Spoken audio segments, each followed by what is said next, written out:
I'm Norm Blagman, and I'm really blessed to be here today to preside over the celebration of life of our friend, of our brother, of our loved one, Robert Gerald Glassner. Better known to a lot of us as Bob, to some of us as Mr. Bob. I call this a celebration because Bob was a joy and a blessing. He brought smiles and laughter to all he knew. When I see the picture there and many other pictures of him with that big smile and that mouth just kind of agaped, just a little opened, it just told me a lot about him. That either there were great people around, good food, or some great wine. That's the Bob we knew, and we still know, and will always know. And even in this time of our loss, our thoughts of him bring warmth to our souls, as I can tell by your laughter, and to our faces, even though they're covered. It tells us that his spirit is alive, and it's here, moving about us. So this afternoon, we give thanks to that life and the hope that we can live out the example that his life set for us. And one of Bob's favorite quotes was, "We must assume every event has significance and contains a message that pertains to our questions. This especially applies to what we used to call bad things. The challenge is to find the silver lining in every event, no matter how negative." And I can say from experience that in knowing Bob, that even in the midst of a pandemic, in the midst of races warring against each other, his spirit, his heart, was a heart of love. He brought unity. He brought oneness in every situation he ever was in. And for that, I'm so thankful to have been a part of. And I know that for you, it's the same. I was blessed to meet him back in 1985 when my wife and I, we moved back to the Twin Cities. And on our trip to Target, ran into Pat, and which was a total surprise because I hadn't seen her in 8 years. And it started a relationship that lasted till they moved here to Colorado. During that time, I was working as a chef in a restaurant, in a French restaurant. And we had times to get together with groups of friends, and we got to talking and finding out that he was into wine and he was into good food. We had many conversations on that. But as we continued to converse, I found that he had so many different interests. And it was wonderful to see just how those things touched lives.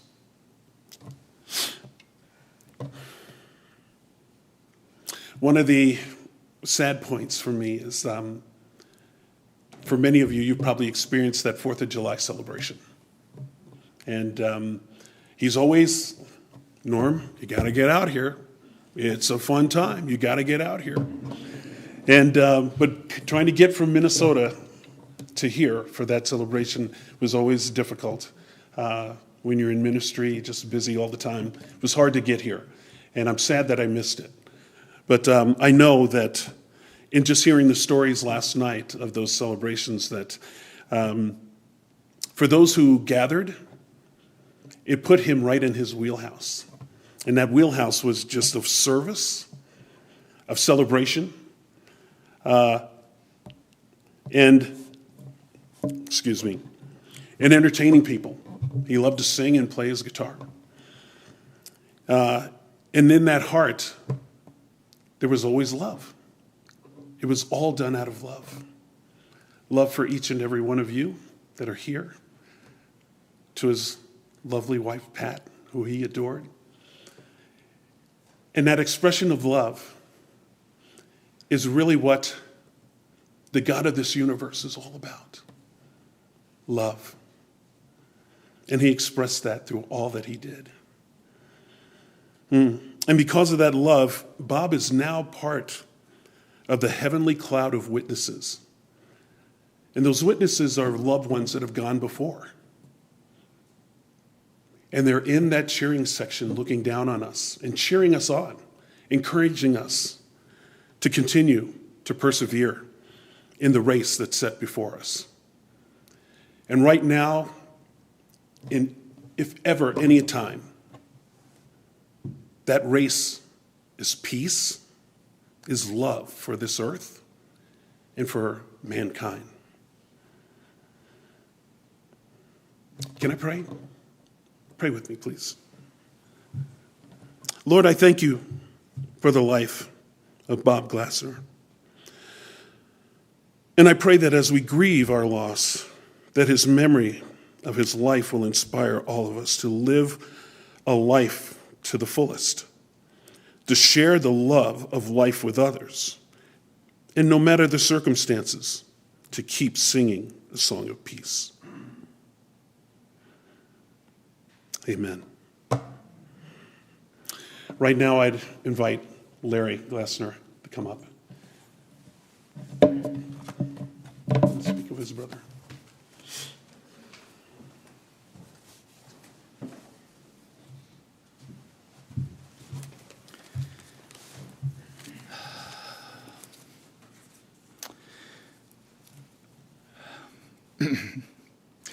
I'm really happy you're all here. This is hard, and you make it easier. Robert Gerald Glassner was born in 1946 to Bob and Elsie Mae Glassner, one of 4 children, the oldest. The others were myself, my sister Joy, and my brother Dave. We grew up in Leesburg, Ohio, until 1960. My dad, who worked for General Telephone Company, was transferred north to Sylvania, Ohio. We moved to Berkey, Ohio for like this long, and then established a family home in Sylvania. Jer went to Sylvania High School, graduated in 1964, then went to Stotzenberger College in Toledo and studied various architectural rendering, those kind of things. You know, I feel like I'm reading statistics from the back of a baseball card. This is just, Jer was so much more than that. We called him Jer, you call him Bob, Jer, Bob, whichever. When I say Jer, I mean Bob. So, Jer and I were siblings growing up, 2 years apart. Our mom dressed us in matching outfits sometimes when we were little.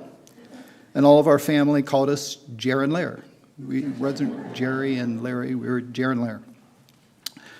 We attended Highland Elementary School in nearby Highland, Ohio. It was in elementary school that Jer's love of music began. About the 3rd or 4th grade, the school, the school offered instrumental music or band instructions. Jer quickly chose the trumpet as his instrument, and his life was never the same. Nor was mine, because I shared a room with him. The first 6 months was a series of squawks and squeaks, not necessarily associated with music. But for Jer, music was always a priority.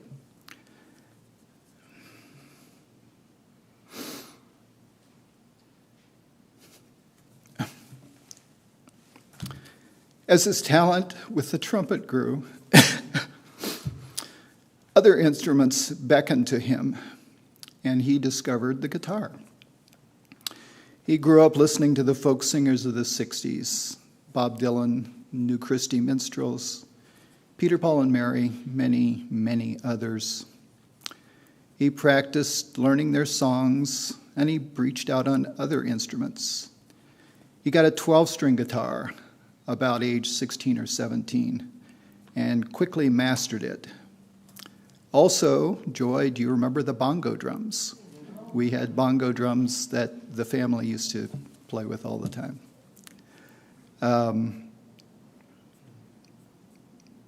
In keeping with his dominant right brain activities, Jer was always drawing and painting. In addition to art class in school, Jer had a little side interest in drawing characters from comics and Mad magazines on t-shirts and sweatshirts. I won't say he made a little money off that, but... Speaking of Mad magazine, our hit Jer Bob's quirky sense of humor was sharpened and developed by reading Mad magazines, repeatedly listening to comedy albums by Bob Newhart and Bill Cosby, and even earlier by our Uncle Jim Serber, my mom's brother, with such classic jokes as, "Oh, you stubbed your toe? Should we call the tow truck?"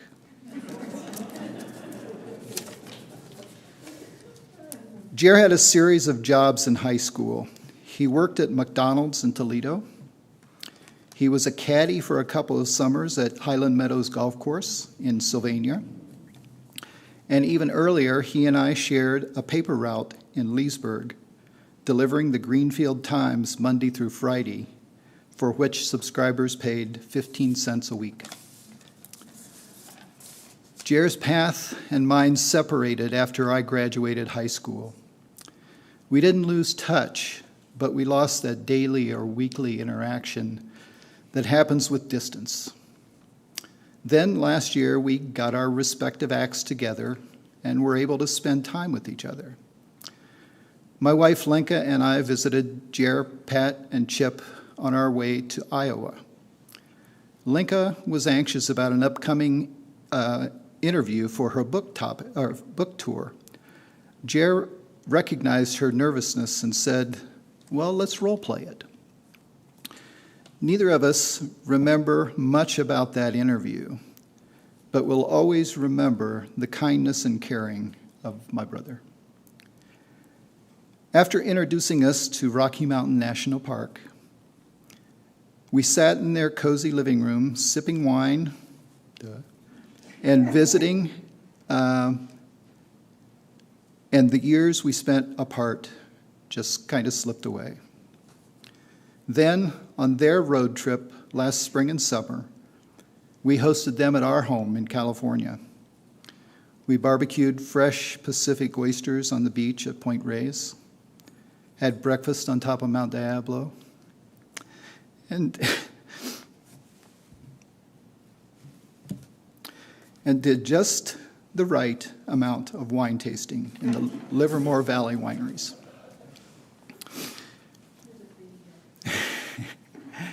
Each evening, we would sit in our living room, and Jer and Pat would talk about their trips, the places they visited and were about to visit. But what intrigued us the most was the stories about the people. Jer valued the friendships he and Pat have made over the years to a great degree. When he talked about them, his face would light up, and he would become very animated. From his stories, we could tell these are the people he loved. Amazing people with amazing lifestyles and hobbies from all across the United States. And then, of course, a guitar would appear, some tuning and strumming.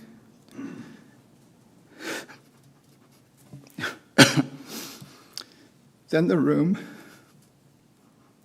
would fill with the song, "I'm Going to Jackson," with the joy and emotion that Johnny Cash and June Carter could only hope to find.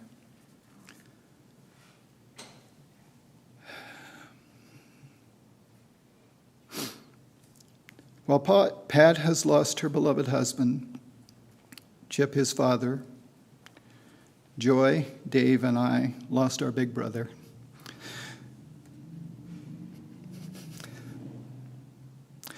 and Longmont, Colorado, and the world.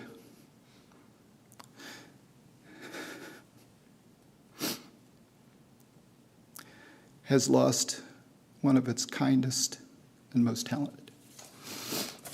Thank you.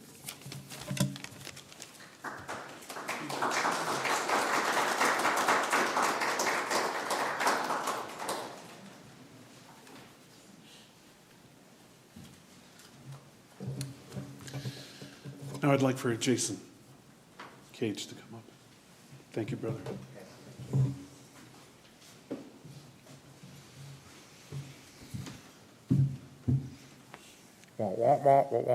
Sorry, I had to.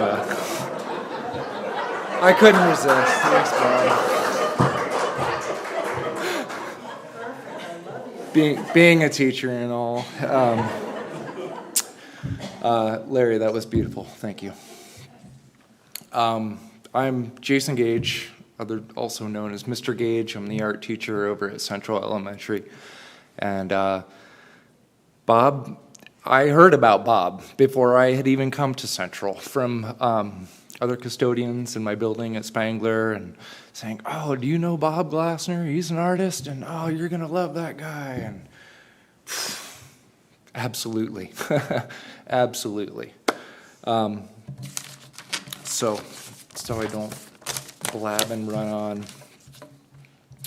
Mr. Bob, as he was known at Central Elementary, was far more than our head custodian. He was the bringer of joy, the fixer, the finder, the problem solver, the lifter of moods, the confidant, and a positive energy throughout our community. As an artist, we connected on many levels through discussions, critiques, collaborative projects, and the generous gift of his time and creative energy. He created the incredible artwork for our Red Thread International Craft Bazaar, beautifully matted student artwork for a New Nature Foundation fundraiser, and eagerly helped create an altar for a student-led Dias de los Muertos celebration of her relative Cesar Chavez at the Longmont Museum. He joined my classes, sharing his artwork and knowledge of drawing in perspective, masks, and petroglyphs. His encounters with staff and students always ended with one common result. Excuse me. A smile on the face of anyone involved or even in proximity. Mr. Bob was frequently back in the building after his retirement to volunteer for whatever was needed, especially in the cafeteria, the loudest, most dreaded of all duties. But it wasn't a duty for Bob. It was an expression of joy, service, and community that was at the core of his being. Teaching can be isolating. The countless duties keep us busy and often stuck within our classrooms. And whenever Bob's radiant smile broke through, it was a breath of fresh air on the back of a joke, praise, inquiry, and laughter. Mr. Bob found a way to connect with everyone, staff, students, parents, that brought a touch of magic to our lives.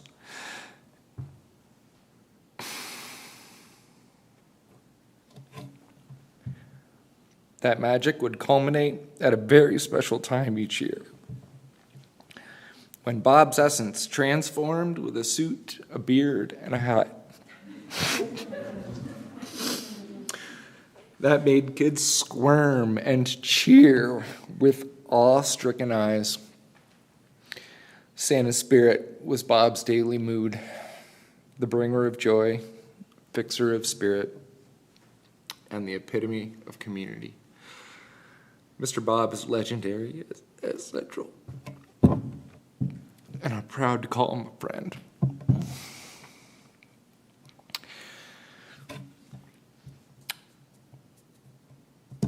Thank you. If I have time, I have a few things that other staff members have written. But from our principal, Jim Hecox. Bob was so generous for coming to Central for our annual holiday sing-along the day before winter break. as St. Nicholas and Santa Claus.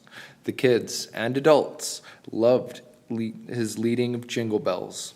The funniest story associated this was last December. After the sing-along was finished, Bob had left, and the kids were heading back to class.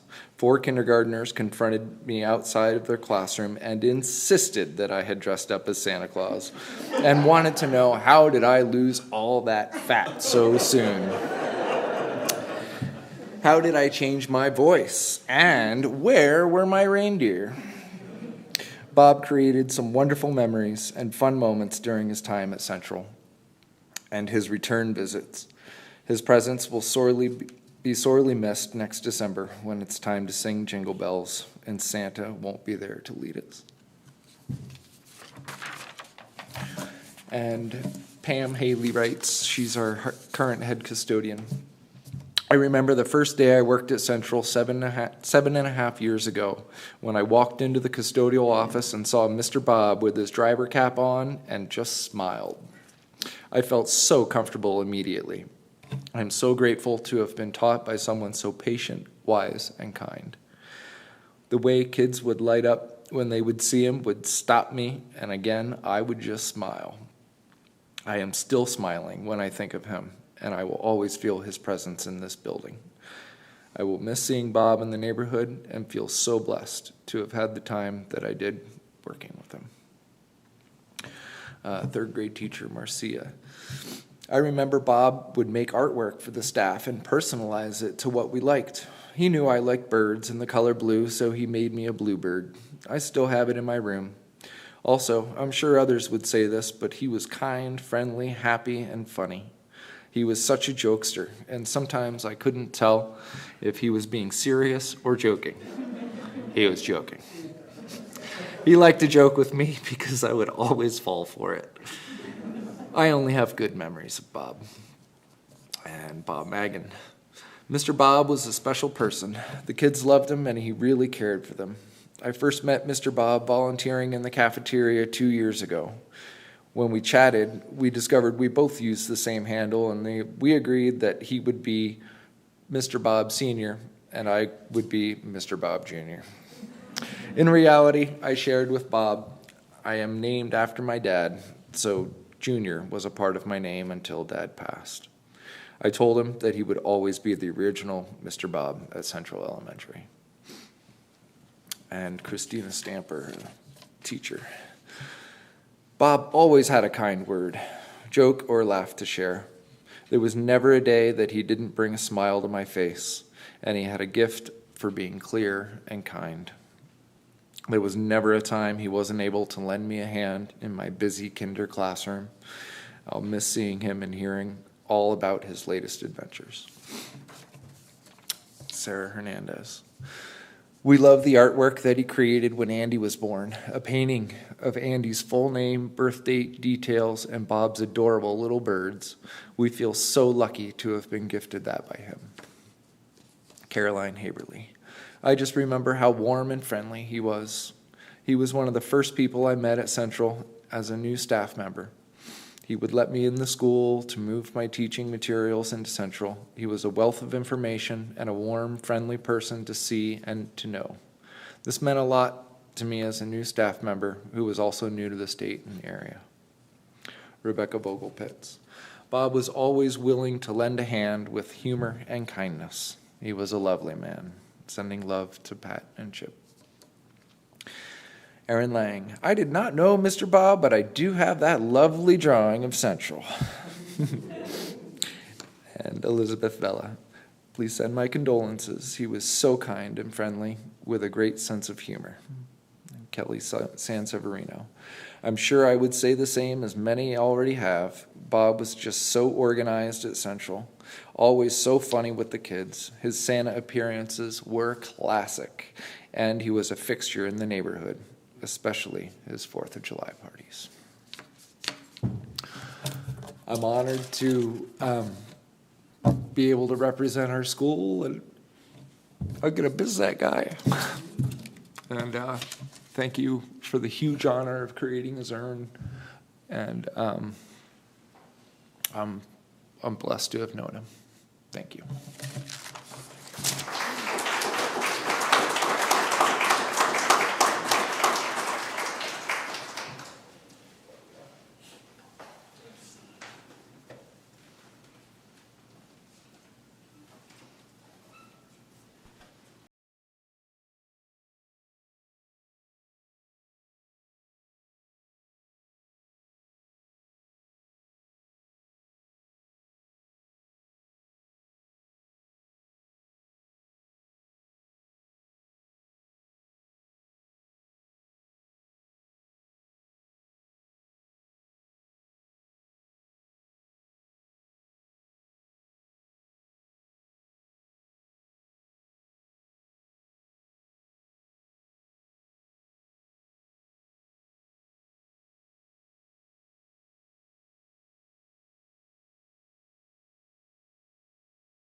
Welcome, Heather Brandt. It's Matt, okay. The other half. Better half. Yeah. Welcome. Okay. Hi. It's good to see everybody. Wish it was for 4th of July celebration. My name is Matt, and I've known Bob and Pat and Chip for 15 years. They've been just down the street from us, a house away. And it's been a good thing, a good time.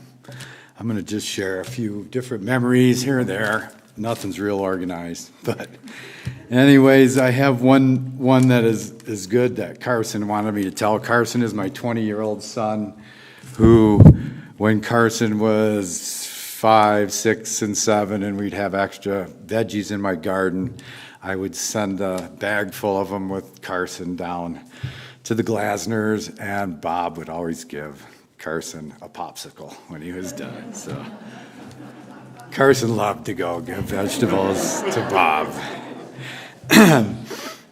You know, a lot has been said about Bob's artwork, which was, trust there's smarter people and better people than me to talk about his artwork because it was so good.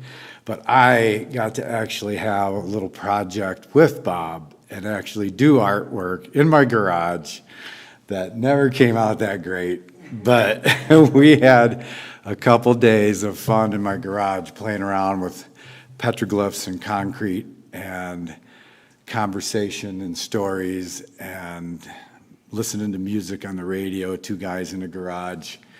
It was fun. It was a very good time. And also I wanted to add all the West Side Christmas home tours that Bob would always be involved in. Those were great, and Bob got to really be a part of that. And our neighborhood was so much better for all the effort that was put in, and it was fun to hang out with Bob during those things too. So, and he also did some home portraits that we were lucky enough to have one done at our house, and they are so unique and so beautiful, and they are so Bob, and we cherish it from the moment we got it, and even more so now. And so Bob and all has been, also I'd like to mention Bob was a very good Democrat, which he was a good Democrat. And Bob and Pat would go to all the caucuses, and I would be this captain dude, whatever, trying to run these caucuses, and I can just remember I'd be like, well, I want to do this so I can go to this thing as uncommitted, but we need this, and Bob would always just say, whatever you want to do, Matt. And he would support me in anything we were trying to do. And of course, Bob and I really probably got to spend the most time together when we did some time together. Bob and I did 8 years of the Bush administration. We did that together.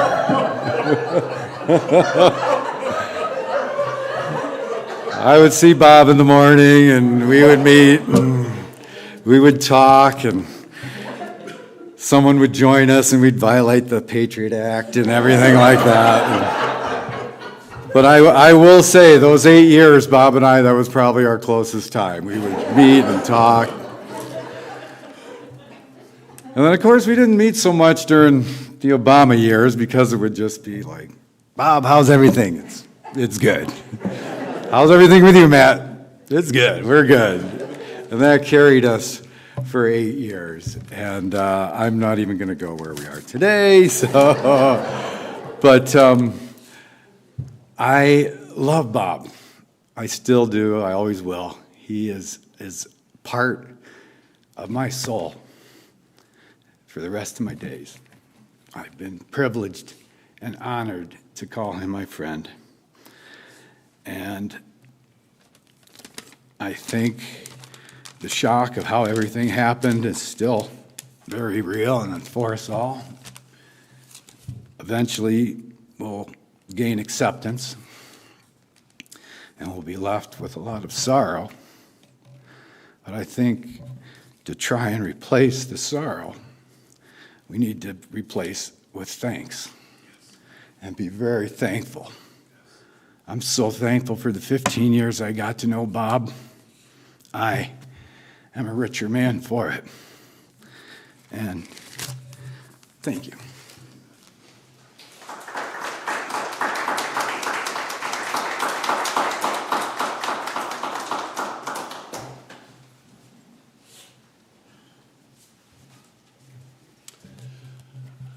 I invite Brendan Butler to come up.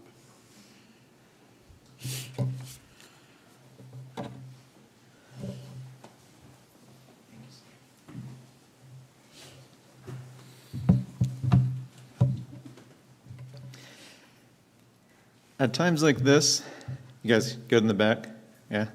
At times like this, I ask myself, what should our number one priority be in life? And I'm not an expert, but what I would argue is that we should love one another. We should strive to be a positive influence and to try to make the world a better place. And if that is the goal, I know we can all agree without any doubt at all that Bob Glassner knocked it out of the park. All of our lives have been infinitely enriched by Bob's presence, and in the process, he truly has made the world a better place. For those who don't know me, my name is Brendan Butler, and ever since I moved to Colorado in 2005, and I first met Bob and Pat, I have often referred to them as my Colorado parents. This was never meant as a dig at my parents, who are wonderful people, I can assure you. Hi, Mom and Dad. They're watching on the live stream. I love you. But rather as a nod to the instant and permanent bond that I felt with Bob and Pat. They are two of the most important people in my life, always will be, and two of the warmest, most loving, and selfless people that you could ever hope to meet. You know, when my Colorado mama asked me to speak to you here today, which I can assure you is by far one of the greatest honors of my life, she said, you'll have to tell the story of how your dad helped set up your classroom. And I realized after a second that when she said your dad, she was referring to Bob. So, per her request, this story takes place in the summer of 2006, when I was first hired full-time at Altona, and my actual parents had come out for a visit. Now, I'm not proud of this. I was very young. But while I was traveling to Costa Rica for a week with my dad, my birth dad, it was my mom and my Colorado dad who set up my classroom pretty much for me. Again, not proud of it. Now, Bob did not hesitate to pitch in, and he also never let me live that down, as I'm sure you would expect from him. He loved retelling that story, which always culminated in the part where he turned to my slightly overzealous birth mother and said, "Joan, if you put one more thing on that wall, there's not going to be any room left for the students." And that's Bob. Happy to help and quick to add humor in any situation. As you know, and has been said here today, he was also incredibly talented and a true Renaissance man. Whether he was working as a gifted artist or performing as a musician or working as Mr. Bob, the beloved school custodian, or as a chef feeding an entire community just about at his and Pat's famous 4th of July parties. Still not done with the list. Or as a tireless architect of sets for many Altona musicals, or even as Santa Claus. Bob always brought his A game, while somehow also remaining charming, whimsical, and joyful at all times. His portrayal of Santa was really not that far off from his own persona, as was mentioned earlier. And whenever I used to borrow his costume year after year to portray Santa at Altona Middle School, I'll admit that I always felt like a bit of an imposter, just trying to do my best Mr. Bob impression. Like any good parent, Bob was always there for me. When Jess and I threw a housewarming party, Jess is my wife, in 2011, Bob and Pat were the first ones to show up, and Bob showed up with a surprise for us, a delightful Bob Glassner original painting, and a hammer and a nail. Now, we don't need to get into whether that spoke ill of, how prepared he thought I would be as a homeowner. Let's just say he was being wonderfully caring and generous as always. And he even helped me find the right spot for it and hang it up while Pat and Jess were preparing the appetizers. When Jess and I got married in Mexico in 2016, not only did my Colorado parents make the trip all the way down there, but Bob also immediately dove into figuring out how the heck to fix a Thanksgiving dinner on a Mexican beach for 40 people. And it's worth noting that nobody even asked him to do that. He just volunteered. Over the years, when we would see each other at countless happy hours and staff parties, I could always count on Bob to envelop me in a big hug, flash me that Cheshire cat grin, with that knowing, slightly mischievous glint in his eye, as though he and I shared some sort of special, unspoken secret. I think that's what I'll miss the most.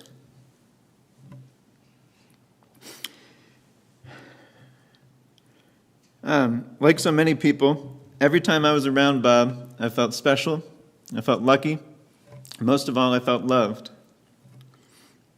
I don't want to mess up this last part here. His joyous legacy is that his playful zest for life will live on. It certainly lives on in Pat, his eternal partner in crime. And it also lives on in you and in me, and along with a plethora of other people all over the world whose lives he touched. And in that way, our beloved Bob will continue to make the world a better place. And Mama,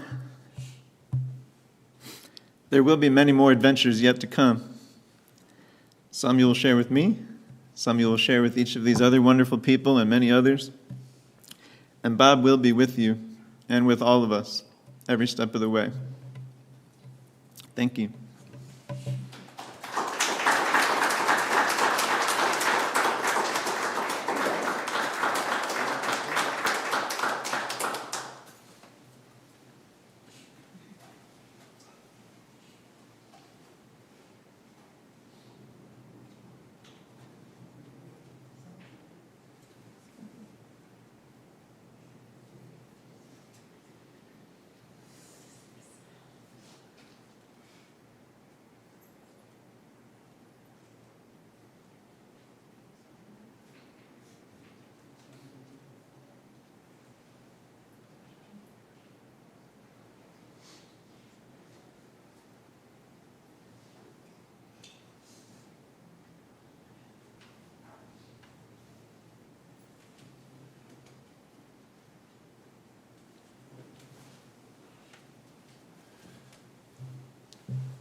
Seems we're having some technical difficulties, so right now I'd like to welcome up Brenda Moran.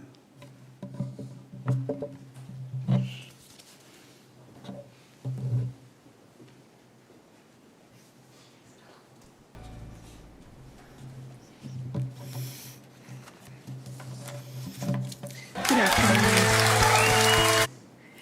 My name is Brenda Moran, and I've had the pleasure of knowing Pat since 1977. and Bob and Chip since the 80s. I met Pat in '77 when we traveled with Up With People, a musical student leadership and service program now located in Denver, Colorado. After our year's tour, each of us moved on with our lives, yet kept in touch, only to fully reconnect in the latter 80s when I met Bob and Chip, and they met our family. We began connecting often as we were raising our families, which included a trip to see us in Somersworth, New Hampshire, that hopping place, when Pat, Bob, and Chip lived in Connecticut, and long weekends in Breckenridge, Estes Park, Tucson, Arizona, Orlando, and many more cities for Up With People reunions and our individual cast mini reunions. Our daughter Sarah was particularly close to Bob because they both loved art. She and Bob would often enjoy drawing sessions during any part of our trip. We would also stay in each other's homes, working on various projects for Up With People and the Alumni Association. During my professional career, Bob and Pat became my interior designers. As I transitioned from one job to another, there they were, paintbrushes in hand, with ideas to create an inviting, comfortable space that seemed to really hug those who were in distress and needing support. Bob also created prize-winning t-shirt and float designs for various parades and events. His ideas were just plain fun. Over many years, Bob supported both Up With People and the Alumni Association by sharing his passion for design and imagery. Some of his work include the outdoor sign at Up With People's Broomfield headquarters and the alumni kit that went on the road with casts to welcome and reconnect with alumni wherever the cast may roam. Many visual products he designed still can be found at reunions, such as the sleek fold-out schedule that he was so proud to design.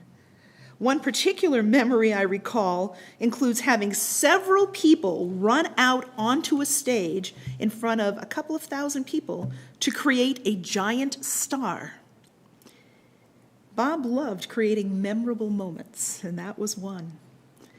But I think he was most proud of his work on the Up With People show, A Common Beat, where through his drawings, he helped the board of directors and staff visualize 3 border guards who were bored with their work.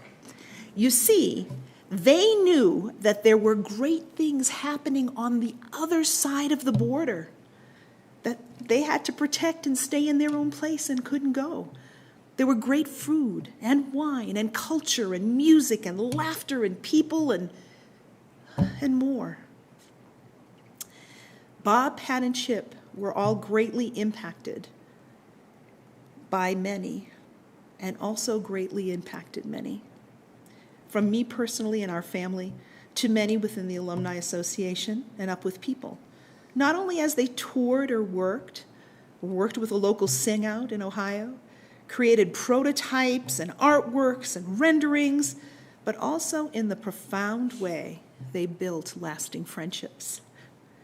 To the entire Up With People leadership staff, past presidents and alumni, all of you watching from around the world, and those right here, I leave you with these words from a beloved Up With People song.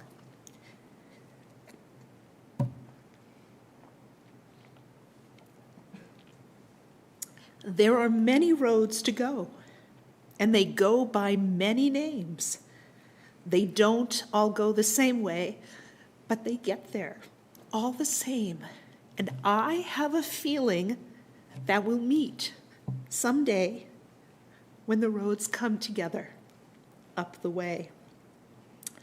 So Pat and Chip, I hope you can truly feel the support of the many people here and those worldwide who know and love you and will miss Bob's talent, creativity, passion, and fun.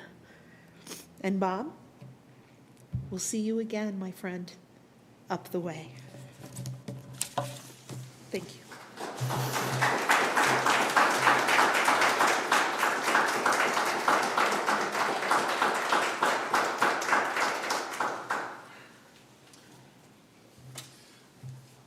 Welcome, Natalie. Just tiny thing. You. Yeah, I'm a mini me, it's all good. Oh, son of a gun, I am short. Woo! Good afternoon, everyone. My name is Natalie Rose Brown Bosselman. I am one of Bob's many, many nieces. I was asked by Pat, I'm her mini-me, to say a few words on the behalf of the Brown family. Thank you so much for joining us in the celebration of the wonderful, fantastical life of Bob Glassner, also known to me as Uncle Bob White. Pause for laughter. Seriously, I grew up with two Uncle Bobs, Pap's brother, Bob Brown, and Bob White, duh. I have a few pictures of myself from Pat and Bob's wedding in 1980, which is weird because I can't be in my 40s. So let me explain two of the pictures that I love. The first one I had to get some context for because I was, young. So there I was in my little black dress and white apron, and I'm standing next to this beautiful white wedding cake. And the picture captures me. I had to taste test the wedding cake. So, the second picture is absolutely adorable.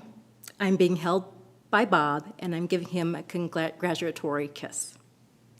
Bob gave me a large version of that picture just a few years ago. We were so very blessed to have Bob in our lives. He was so much fun to travel with. I remember tooling around Cancun with the Brown family, and Bob constantly calling himself and my husband the Gringos. We even spied a Bob lookalike at the airport, which about flipped everyone out, as the guy could have easily been Bob's doppelganger, from the Panama hat to the Hawaiian shirt. He was an artist of so many mediums. He gifted Scott and I several paintings. One of the paintings was a rendering of one of the ruins of Tulum for our family vacation in Cancun. Another one was his hand at an impressionist painting. He painted our wildflowers in our backyard. But the one I love the most was a rendering I commissioned from him. Scott and I built our home in 2009. During the building process, I took pictures as we progressed. And I asked Bob, I said, I would love to commission a rendering from you. You do wonderful work. And he said, well, send me pictures, I'll get going. I said, okay, what's your rate? I said, what? I said, what is your rate? He said, I don't have a rate. I'm gifting this to you. Which I thought was preposterous considering how much work was going into it, but that is Bob Glassner, as you know. So he did this beautiful rendering. It's up on our second floor, and he also framed it ever so beautifully. But I'm sure you'd all agree that his culinary skills were as artistic as well. I won't say that I gained weight when Pat and Bob visited us, but I'll state it for you right now. I gleefully gained weight when Pat and Bob visited, and Bob never, ever overpoured the wine. Never. I was so very lucky to host Bob more than a few times in our home.